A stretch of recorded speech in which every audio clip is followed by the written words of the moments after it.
C'est pas ma faute. C'était à cause du soleil. Le murmure des pages.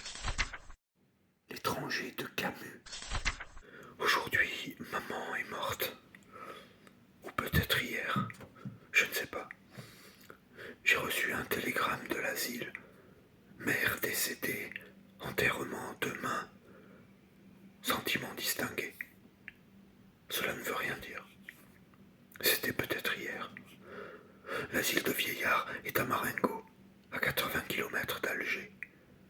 Je prendrai l'autobus à 2 heures et j'arriverai dans l'après-midi. Ainsi je pourrai veiller et je rentrerai demain soir.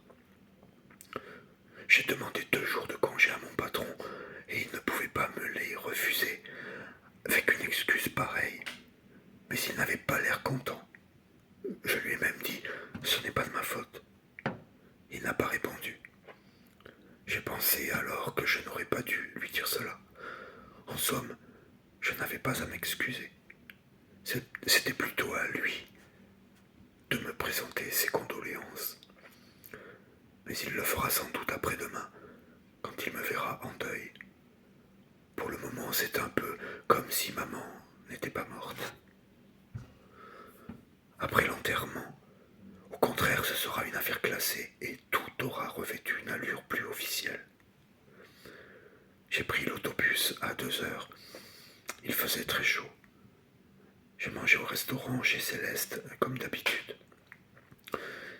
Ils avaient tous beaucoup de peine pour moi et Céleste m'a dit « on n'a qu'une mère ».